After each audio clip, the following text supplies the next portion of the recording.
దావోస్లో తెలంగాణ ముఖ్యమంత్రి రేవంత్ రెడ్డి మరియు ఐటీ శాఖ మంత్రి Sridhar Babu BL agro industries limited managing director Ashish ఖండేల్వాల్ను కలిశారు. తెలంగాణలో పెట్టుబడులకు ఉన్న అవకాశాలపై చర్చించారు. ఖండేల్వాల్ సానుకూలంగా స్పందించారు మరియు కాంగ్రెస్ ప్రభుత్వం వ్యాపార అనుకూల విధానాలకు గట్టిగా మద్దతు ఇచ్చారు. దావోస్లో వరల్డ్ ఎకనామిక్ ఫోరంలో ముఖ్యమంత్రి Revanth Reddy Godrej industries limited chairman managing director Nadir గోద్రేజ్తో కీలకమైన సమావేశం జరిగింది. తెలంగాణలో అపారమైన అవకాశాలున్నాయని, వివిధ రంగాల్లో పెట్టుబడులు పెట్టేందుకు గోద్రేజ్ కంపెనీ ఆసక్తిని ప్రదర్శించింది. వ్యూహాత్మకమైన పెట్టుబడులతో తెలంగాణలో అడుగు పెట్టాలని చూస్తున్నామని నాదీర్ గోద్రేజ్ ముఖ్యమంత్రితో చర్చలు జరిపారు. రాష్ట్రంలో ఫామాయిల్ మిషన్ను నడపడంలో గోద్రేజ్ ఇప్పటికే కీలక పాత్ర పోషిస్తున్నది. ఖమ్మం జిల్లాలో మొదటి దశలో 270 కోట్ల పెట్టుబడులతో దేశంలోని అతిపెద్ద integrated oil palm processing complex ఏర్పాటు చేస్తుంది. మలేషియాకు చెందిన అతిపెద్ద ఫామ్ ఆయిల్ కంపెనీ సిమ్ డార్బీతో గోద్రేజ్ జాయింట్ వెంచర్ కుదుర్చుకుంది. కంపెనీల జాయింట్ వెంచర్ దేశంలోనే మొట్టమొదటి ఆయిల్ ఫామ్ సీడ్ గార్డెన్ వాణిజ్య యూనిట్ను ఖమ్మంలో ఏర్పాటు చేస్తుంది. నాణ్యమైన ఫామ్ ఆయిల్ విత్తనాలను 100% ప్రస్తుతం దిగుమతి చేసుకోవాల్సి వస్తుంది. ఈ పరిస్థితిని అధిగమించి దేశీయ విత్తనాల ఉత్పత్తి ఏడాదికి 70 లక్షల మొక్కలను పెంచాలనేది ఈ ప్రాజెక్టు ప్రధాన లక్ష్యంగా ఎంచుకుంది. దీంతో దాదాపు 10 లక్షల ఎకరాల్లో ఫామ్ ఆయిల్ సాగవుతుంది. తెలంగాణలో కెమికల్ ప్లాంట్ను ఏర్పాటు చేసేందుకు గోద్రేజ్ అంగీకరించింది. దీంతో పాటు skill development, real estate, cream line dairy తదితర రంగాల్లో పెట్టుబడుల్లో పెట్టేందుకు అనువైన అంశాలపై చర్చించారు. తెలంగాణలో పెట్టుబడి పెట్టేందుకు ముందుకు వచ్చిన గోద్రేజ్ ప్రతినిధులకు ప్రభుత్వం పూర్తిగా సహకరిస్తుందని ముఖ్యమంత్రి రేవంత్ రెడ్డి భరోసా ఇచ్చారు. పెట్టుబడులకు తెలంగాణ మొదటి గమ్యస్థానంగా మారిందని, దీంతో రాష్ట్ర వ్యాపార, పారిశ్రామిక వృద్ధి పెరుగుతుందని ముఖ్యమంత్రి అన్నారు. సమావేశానికి పరిశ్రమలు, వాణిజ్య, ఐటీ శాఖ మంత్రి D Sridhar Babu, principal secretary Jayesh Ranjan, investment promoter special secretary Vishnuvardhan Reddy హాజరయ్యారు. రాష్ట్ర సచివాలయంలో డిప్యూటీ సీఎం బట్టి విక్రమార్క అదనపు నిధుల సమీకరణపై ఆర్థిక శాఖ ప్రత్యేక కార్యదర్శి రామకృష్ణారావుతో కలిసి పరిశ్రమలు, గనులు, భూగర్భ వనరులు, హెచ్ఎండిఏ, టీఎస్ఐఐసి, హౌసింగ్ బోర్డు ఉన్నతాధికారులతో సమీక్షా సమావేశం నిర్వహించారు. పెండింగ్ బకాయిలు సమకూర్చుకునే కార్యాచరణ ప్రణాళిక, అదనపు నిధుల సమీకరణపై శాఖల వారీగా ఉన్నత అధికారులతో డిప్యూటీ సీఎం బట్టి విక్రమార్క చర్చించారు. ఈ నెల 26న పబ్లిక్ గార్డెన్స్లో నిర్వహించనున్న గణతంత్ర దినోత్సవ వేడుకల ఏర్పాట్లపై డాక్టర్ బిఆర్ అంబేద్కర్ తెలంగాణ రాష్ట్ర సచివాలయంలో ప్రభుత్వ ప్రధాన కార్యదర్శి శాంతికుమారి అధికారులతో సమీక్షా సమావేశం నిర్వహించారు. సమావేశంలో సీఎస్ మాట్లాడుతూ గణతంత్ర దినోత్సవ వేడుకలకు ఎలాంటి ఇబ్బందులు లేకుండా అన్ని శాఖల అధికారులు సమన్వయంతో పనిచేసి కార్యక్రమాన్ని విజయవంతం చేయాలని ఆదేశించారు. పబ్లిక్ గార్డెన్లో గవర్నర్ జాతీయ జెండాను ఆవిష్కరిస్తారని సీఎస్ తెలిపారు. ఈ నేపథ్యంలో పకడ్బందీ బందోబస్తు ఏర్పాటు చేసి ట్రాఫిక్కు అంతరాయం కలగకుండా చర్యలు తీసుకోవాలని పోలీస్ శాఖను ఆదేశించారు. రాజ్భవన్, సచివాలయం, శాసనసభ, హైకోర్టు తదితర అన్ని ముఖ్యమైన ప్రభుత్వ భవనాలను విద్యుత్ దీపాలతో అలంకరించాలని ఆర్ఎండ్బి శాఖను ఆదేశించారు. నిరంతరాయంగా విద్యుత్ సరఫరా జరిగేలా చర్యలు తీసుకోవాలని విద్యుత్ శాఖ అధికారులకు సూచించారు. అన్ని సౌకర్యాలతో కూడిన అంబులెన్స్ను ఏర్పాటు చేయాలని, తగిన పరిమాణంలో ఓఆర్ఎస్ ప్యాకెట్లను అందుబాటులో ఉంచాలని ఆరోగ్య శాఖకు సూచించారు. పారిశుద్ధ్య పనుల పర్యవేక్షణ, ఆహ్వానితులందరికీ తాగునీటి సరఫరా చేపట్టాలని మున్సిపల్ శాఖను కోరారు. అదేవిధంగా ఇతర సంబంధిత శాఖలు తగిన విధంగా విస్తృతమైన ఏర్పాటు చేయాలని కోరారు. ఆంధ్రప్రదేశ్ కాంగ్రెస్ పార్టీ అధ్యక్షురాలు వైఎస్ షర్మిలారెడ్డి జనసేన అధినేత పవన్ కళ్యాణ్ని హైదరాబాద్లోని ఆయన నివాసంలో కలిశారు. కుమారుడు వైఎస్ రాజారెడ్డి వివాహానికి హాజరవ్వాలని కోరుతూ వివాహ ఆహ్వాన పత్రికను జనసేన అధినేతకు అందించారు. జిల్లా కేంద్ర ప్రభుత్వ ఆసుపత్రిలో 23 కోట్ల 75 లక్షల రూపాయల వ్యయంతో 50 పడకల క్రిటికల్ కేర్ బ్లాక్ భవనంకు రాష్ట్ర రోడ్డు, భవనాలు, సినిమాటోగ్రఫీ శాఖ మంత్రి కోమటిరెడ్డి వెంకటరెడ్డి భూమి పూజ చేశారు. నల్గొండ జిల్లా గవర్నమెంట్ హాస్పిటల్లో కొత్తగా నిర్మిస్తున్న 50 పడకల క్రిటికల్ కేర్ యూనిట్కి భూమి పూజ చేసి పనులను ప్రారంభించారు. 5 సార్లు ఎమ్మెల్యేగా గెలిచి నల్గొండ ప్రజలు నాపై పెద్ద బాధ్యత పెట్టారు అని మంత్రి అన్నారు. ప్రజలకి ఏ కష్టం వచ్చినా నా ఇంటి గుమ్మం మీకు తెరిచే ఉంటుంది అని అన్నారు. రాబోయే రోజుల్లో నలువైపులా ఇందిరమ్మ ఇండ్లు నిర్మించి బీసీ, ఎస్సీ, ఎస్టీ, మైనార్టీ నిరుపేదల సొంతింటి కలను నిజం చేస్తామని మంత్రి హామీ ఇచ్చారు. ఫిబ్రవరిలో మెగా డిఎస్సి నిర్వహిస్తామని మంత్రి అన్నారు. గత ప్రభుత్వంలో జరిగినటువంటి పేపర్ లీకేజీలు లేకుండా యూపీఎస్సీ తరహాలో గ్రూప్స్ పరీక్షను నిర్వహిస్తాం. నిరుద్యోగులకి స్కిల్ డెవలప్మెంట్ సెంటర్ ఏర్పాటు చేసి శిక్షణా కార్యక్రమాలు నిర్వహిస్తామని చెప్పారు. పాత ప్రభుత్వంలో ఎమ్మెల్యేల చుట్టూ తిరిగినట్టు కాంగ్రెస్ ప్రభుత్వంలో తిరగాల్సిన అవసరం లేకుండా నేరుగా లబ్ధిదారులకి సంక్షేమ ఫలాల్ని అందిస్తామని స్పష్టం చేశారు. ఆరోగ్యశ్రీని ఇప్పటికే 10 లక్షల రూపాయలకు పెంచాం. మహిళా సోదరీమణులకు ఇప్పటికే ఉచిత బస్సు ప్రయాణం ప్రారంభించామని కోమటిరెడ్డి వెంకటరెడ్డి అన్నారు. రోడ్లు, భవనాలు, సినిమాటోగ్రఫీ మంత్రి కోమటిరెడ్డి వెంకటరెడ్డి నల్గొండలో బిజీగా గడిపారు. నల్గొండ జిల్లా చిట్యాల మండలం పెద్ద కాపర్తి వద్ద ఆర్గానిక్ విలేజ్ హోటల్ని ప్రారంభించారు. అనంతరం పట్టణానికి చేరుకున్న మంత్రి జిల్లా కలెక్టర్ దాసరి హరిచందన్తో కలిసి శివాజీ నగర్ సెంటర్ నుంచి పానగల్ రోడ్డు వరకు 9 లక్షల రూపాయల ఎన్సీఏపీ నిధులతో నిర్మిస్తున్న సీసీ రోడ్డు పనులకు శంకుస్థాపన చేశారు. ఎన్జీ కళాశాల నుంచి రామగిరి వరకు 1,30 లక్షల రూపాయల నిధులతో విస్తరిస్తున్న బీటీ రోడ్డు పనులకు శంకుస్థాపన చేశారు. పట్టణంలో నూతనంగా నిర్మించిన కూరగాయల మార్కెట్ సెంటర్ని పరిశీలించిన మంత్రి చేపట్టాల్సిన మార్పుల గురించి కలెక్టర్కి పలు సూచనలు చేశారు. అనంతరం పండ్ల మార్కెట్ వ్యాపారుల విజ్ఞప్తి మేరకు మార్కెట్ యార్డ్ను సందర్శించి వ్యాపారుల సమస్యలను సావధానంగా విని సమస్యను పరిష్కరించేందుకు నిర్ణయం తీసుకుందామని వ్యాపారికి తెలిపారు. తదుపరి ఆర్డీఓ కార్యాలయంలో నిర్వహించిన కళ్యాణ లక్ష్మి చెక్కుల పంపిణీ కార్యక్రమంలో పాల్గొని 244 మంది లబ్ధిదారులకి చెక్కులు అందించారు. ఆర్డీఓ కార్యాలయంలో జిల్లా కలెక్టర్తో ప్రత్యేకంగా సమావేశమై జిల్లాలో పెండింగ్ నడుస్తున్న అభివృద్ధి పనుల గురించి పలు సూచనలు చేశారు. ఈరోజు కళ్యాణ లక్ష్మి షాదీ ముబారక్ అంటే ఈ రోజుతో నా పేరు మారిపోతుంది.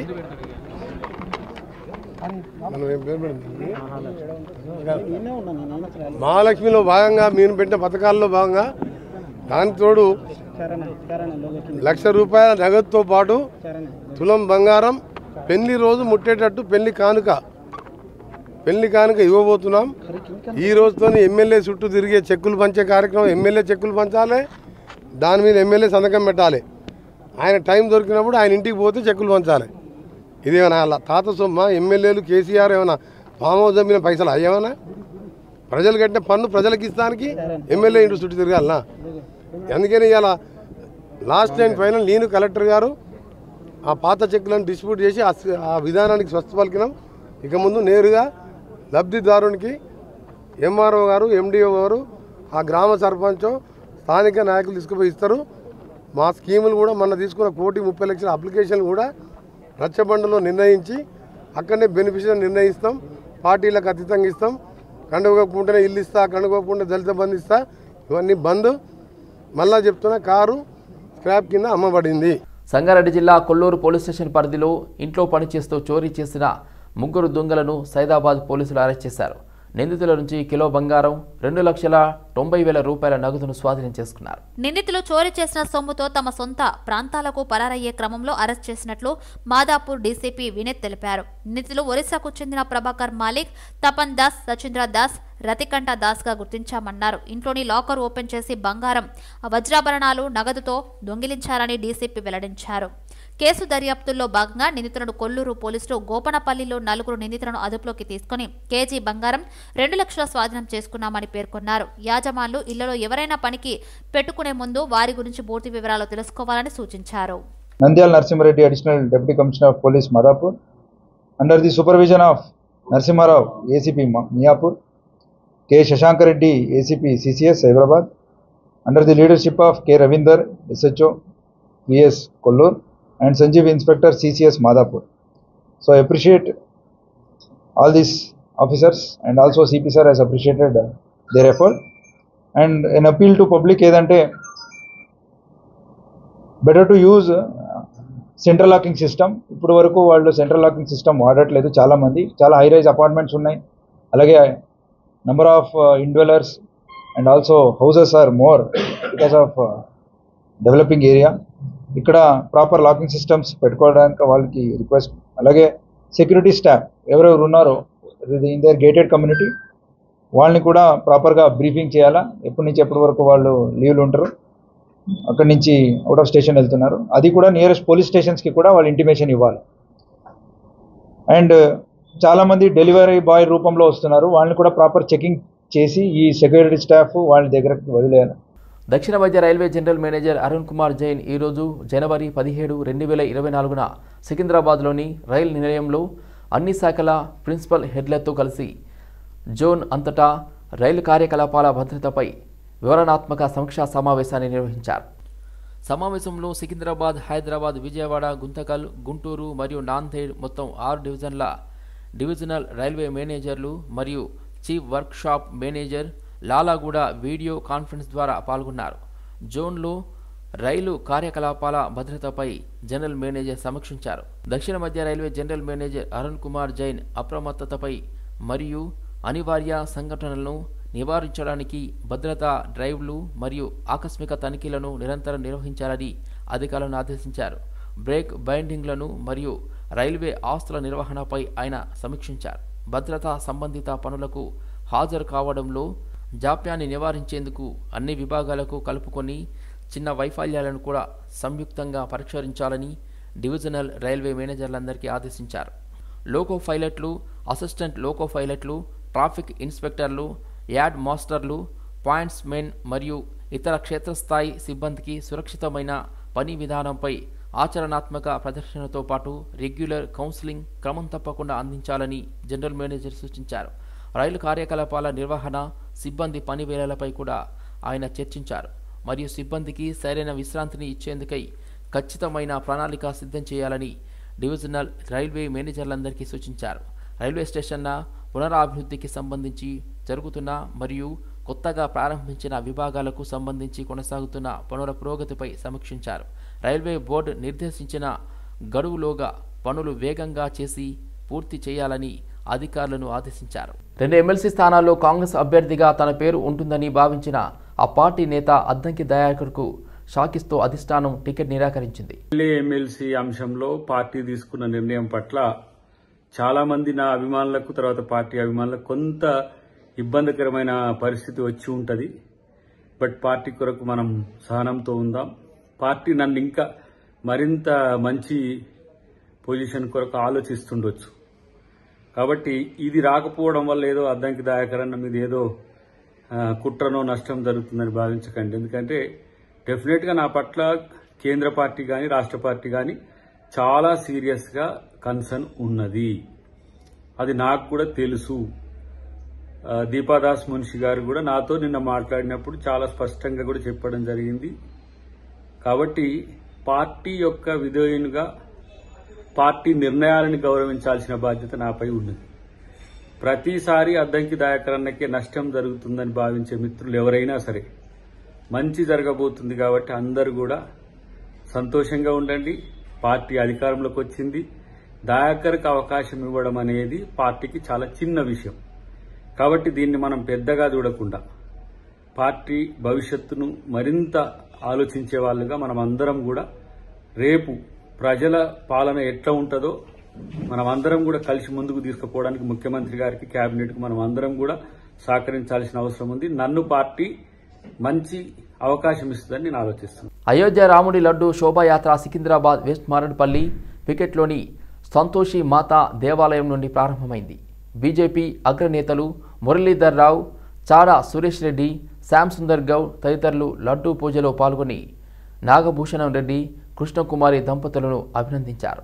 మొదటి రోజు పూజలు నైవేద్యంగా సమర్పించే లడ్డూలను సమర్పించే అవకాశం తెలుగువారికి లభించినందుకు గర్వపడుతున్నామని అన్నారు. శోభాయాత్ర పికెట్ నుంచి బోయినపల్లి తాడ్బాన్ హనుమాన్ దేవాలయం వరకు సాగి అక్కడ దేవాలయ ఆవరణలు 2 గంటల పాటు ఉంచి అనంతరం అయోధ్యకు రోడ్డు మార్గంలో తీసుకువెళ్లారు. కాంగ్రెస్ ప్రభుత్వాన్ని కూల్చే ఆలోచన బీఆర్ఎస్ పార్టీకి లేదని, కాంగ్రెస్ ప్రభుత్వం ఇచ్చిన హామీలను 100 రోజుల్లో అమలు చేయకుంటే ప్రజలే ప్రభుత్వాన్ని కూల్చుతారని మాజీ ఎంపీ బోయినపల్లి వినోద్ కుమార్ అన్నారు. వడ్లకి ఇస్తున్నామో ఇప్పటిదానికి ఇస్తున్నాం కదా, అది 1800, 1900, 2000, 2060. పోయినసారి ఎంత ఉండే? 2203 రూపాయలు మొన్న అది కనీస మద్దతు ధర ఉండే. దానికి 500 రూపాయలు ఇస్తాడు. అంటే దాదాపు 3000 రూపాయల వరకు క్వింటాల్ వస్తుంది అని చెప్తాడు రెడ్డి సాబ్. అర్థమైంది కదా? అంటే దాదాపు క్వింటాల్కి 500 రూపాయలు అదనంగా ఇస్తాడు. కాబట్టి తర్వాత 10,000 రూపాయలు ఏదైతే రైతు బంధు ఇస్తాడో కేసీఆర్, దాన్ని 15,000 చేస్తాడు రేవంత్ రెడ్డి గారు అని చెప్పి ప్రజలు ఓట్లేసారు. ప్రజల్ని మనము ఎందుకు తప్పుపట్టాలి? ప్రజలు నమ్మిండ్రు. మా ఆడబిడ్డలు, తెలంగాణ ఆడబిడ్డలు 1,00,000 రూపాయలు కళ్యాణ లక్ష్మి షాదీ ముబారక్ 1,00,000 రూపాయలు కేసీఆర్ ఇస్తాడు, 10 ఏళ్ళు ఇచ్చిండు. ఓహో, దానికి తులం బంగారం రేవంత్ రెడ్డి ఇస్తాడు కాబట్టి మేము ఓట్లేస్తామన్నారు. కనీస మద్దతు ధరకు క్వింటాల్కు 500 రూపాయలు రేవంత్ రెడ్డి ఇస్తా అన్నాడు కాబట్టి ఓట్లేస్తాం. 2 లక్షల రూపాయలు రుణమాఫీ అన్నాడు కేసీఆర్. 1,00,000 రుణమాఫీ అంటే ఈయన 2 లక్షల రుణమాఫీ అన్నాడు. కాబట్టి ఇవన్నీ మాకు గిన్నె వచ్చినప్పుడు ఇంకా కేసీఆర్కి 10 ఏళ్ళు ఇచ్చినాం కదా ఇప్పుడు ఇస్తామని చెప్పి ఓటర్ మహాశయులు ఓట్లు వేసిండ్రు, మార్పు కోరిండ్రు. అది జరిగింది. అది నేను ఆగేది కాదు, కేసీఆర్ ఆగేది కాదు. వేసేసారు ఓట్లు. ప్రజలు వాళ్ళకి ఏది లాభం పొందుతారని చూసారు. ఇదే ప్రజలు రేపు ఇవి ఇస్తారా ఇయ్యారా అనేది చూస్తారు. 100 రోజుల కోసం చూస్తారు. ఇప్పుడు ఎమ్మెల్యే కోట ఎమ్మెల్సీ అభ్యర్థులను కాంగ్రెస్ పార్టీ ఖరారు చేసింది. ఆఖరి క్షణంలో మళ్లీ అద్దంకి దయాకర్కి నిరాశ ఎదురైంది. 2 అభ్యర్థులను ప్రకటించగా అద్దంకి దయాకర్కు మరోసారి చోటివ్వలేదు. 2 ఎమ్మెల్సీల్లో ఒకటి ఎన్ఎస్యుఐ అధ్యక్షుడు బలమూరి వెంకట్కి, మరొకటి బొమ్మ మహేష్ కుమార్ గౌడ్కి ఎమ్మెల్సీ టికెట్ కేటాయించింది. ఈ మేరకు కాంగ్రెస్ పార్టీ అనుసరించిన తీరును నిరసిస్తూ సామాజిక సంఘాల ఆధ్వర్యంలో బంజారాహిల్స్ ఎమ్మెల్యే కాలనీలో అద్దంకి దయాకర్ ఇంటి ముందు పెద్ద ఎత్తున నిరసన తెలియజేయడం జరిగింది. పార్టీ కోసం తన సీటును త్యాగం చేయడమే కాకుండా పార్టీ గెలుపు కోసం తన సాయశక్తిలా కృషి చేసిన వ్యక్తి అద్దంకి దయాకర్ అని అన్నారు. అలాంటి నిఖార్సైన కార్యకర్తకి అన్యాయం జరగడం కాంగ్రెస్ పార్టీ పైన ఉద్యమకారునికి విశ్వాసం కోల్పోతారని పేర్కొనడం జరిగింది. తక్షణమే ఏఐసీసీ ఈ నిర్ణయాన్ని వెనక్కి తీసుకుని అద్దంకి దయాకర్ గారికి ఎమ్మెల్సీ ఇవ్వాల్సిందిగా కోరుకుంటున్నారని తెలియజేశారు. మరి ఈరోజు డాక్టర్ అద్దంకి దయాకర్ గారు ఎన్నో త్యాగాలు చేస్తే మరి ఆ త్యాగాలకు ప్రతిరూపంగా ఈరోజు కాంగ్రెస్ పార్టీ ఎంతో గౌరవించింది. మరి ప్రజలందరూ కూడా మరి టీవీల ముందు ఉండి ఎంతో వేచి చూసినటువంటి అద్దంకి దయాకర్ గారికి ఎమ్మెల్సీ పదవి వస్తని ఆశపడిన నాయకులు, మరి అలాగే కార్యకర్తలు, అభిమానులు మరి ఎంతోమంది ఈరోజు అనేసి ఎమ్మెల్సీ పదవి వస్తని ఆశపడిన దానికి మరి త్యాగం చేసిన ప్రతిరూపానికి మర్యాద చూపించింది ఏఐసీసీ గారు. మరి దానికి అద్దంకి దయాకర్ గారు ఇంకా పార్టీ కడవ మోస్తూ మరి తెలంగాణ ఉద్యమంలో తన సగం జీవితం కూడా త్యాగం చేసిండు. మరి అలాగే పార్టీ కోసం కూడా మరి త్యాగం చేసిండు. ఆ త్యాగానికి ఈరోజు ప్రతిరూపము ఏఐసీసీ ఎంత మర్యాద ఇచ్చిందో మరి ప్రజలందరూ టీవీల ముందు చూస్తున్నారు. మరి దానికి తక్షణమే మరి ఏఐసీసీ ఏదైతే నిర్ణయం తీసుకుందో మా ఇద్దరి పేరు ప్రకటించారో మరి ఆ ప్రకటనలో అద్దంకి దయాకర్ పేరు లేదు కాబట్టి మరి తక్షణమే అద్దంకి దయాకర్ గారి పేరు ప్రకటించి ఎమ్మెల్సీ పదవి ఇవ్వాలని మేము ఉన్న నాయకులందరూ కూడా, దళిత నాయకులము అలాగే తన అభిమానులు అందరూ కూడా కోరుకుంటున్నాము. సిపిఐ రాష్ట్ర కార్యదర్శి తమ్మినేని వీరభద్రం ఆరోగ్య పరిస్థితి గురించి ఏఐజీ ఆసుపత్రి వైద్యులు హెల్త్ బులెటిన్ రిలీజ్ చేశారు. తమ్మినేని వీరభద్రం చికిత్సకు స్పందిస్తున్నారని ఏఐజీ వైద్యులు తెలిపారు. తమ్మినేని ఆరోగ్యం నిలకడగా ఉందని, ఆయన ఆరోగ్యాన్ని నిశ్చితంగా పరిశీలిస్తున్నామని చెప్పారు. రానున్న 2 రోజుల కీలకమని వైద్యులు తెలిపారు. కాగా తమ్మినేని వీరభద్రం మంగళవారం రోజున అస్వస్థకు గురైన సంగతి తెలిసిందే. ఆయనకు హైదరాబాద్లోని ఏఐజీ ఆసుపత్రిలో చికిత్స అందిస్తున్నారు. లంగ్స్ లో నీరుని వైద్యులు తొలగిస్తున్నట్లు వెల్లడించారు. ప్రస్తుతం ఆయనకు ఐసీయూలో వెంటిలేటర్ సహాయంతో కృత్రిమ శ్వాస అందిస్తున్నారు. విష్ణుమారేడుపల్లి నివాసి శ్రీరామ భక్తుడైన నాగభూషణ్ రెడ్డి అయోధ్యలో శంకుస్థాపన జరిగిన రోజు నుండి 1265 రోజుల వరకు భక్తితో 1265 కిలోల లడ్డూ చేసి సైదాబాద్ డివిజన్లోని ఏపీఏయు కాలనీ నుండి అయోధ్యలోని శ్రీ బాల రామచంద్రునికి భక్తితో నివేదన చేసి వెళ్లడం జరుగుతుంది అని స్థానిక బీజేపీ కార్పొరేటర్ కొత్తకాపు అరుణ్ రవీందర్ రెడ్డి తెలిపారు. అందులో భాగంగా లడ్డూని సైదాబాద్ కార్పొరేటర్ కొత్తకాపు అరుణ్, రాష్ట్ర కార్యవర్గ సభ్యులు కొత్తకాపు రవీందర్ రెడ్డి, రామభక్తులంతా కలిసి దర్శించుకోవడం జరిగింది. వేములవాడ శాసనసభ్యులు ప్రభుత్వ విప్ ఆది శ్రీనివాస్ పౌర సన్మానం కార్యక్రమానికి ముఖ్య అతిథిగా టీజీఎస్ అధ్యక్షులు ప్రొఫెసర్ కోదండరాం హాజరయ్యారు.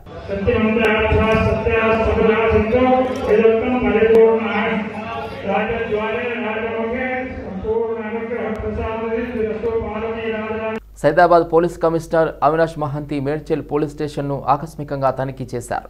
సైదాబాద్ పోలీస్ కమిషనర్ రికార్డులను, సిబ్బంది పనితీరును పరిశీలించారు. పోలీస్ స్టేషన్ పరిసరాలను సందర్శించారు. సంక్రాంతి పండుగ సందర్భంగా చాలామంది సొంతూళ్లకు వెళ్లడంతో నగర రహదారులు నిర్మానుష్యంగా మారాయి. దీంతో పలువురు బడాబాబులు ఖరీదైన కార్లు, బైకులకు పని చెప్పారు. సైలెన్సర్లు మార్చి భారీ శబ్దాలతో రోడ్లపై వేగంగా దూసుకెళ్తూ ఇతరులను ఇబ్బందులకు గురిచేశారు. కారును ఓ యువకుడు ఫోటోలు తీశాడు. కారు మాత్రమే నీది, రోడ్డు కాదు అంటూ ట్వీట్ చేయడంతో వైరల్ గా మారింది. సోషల్ మీడియాలో ఈ ట్వీట్ చక్కర్లు కొడుతోంది.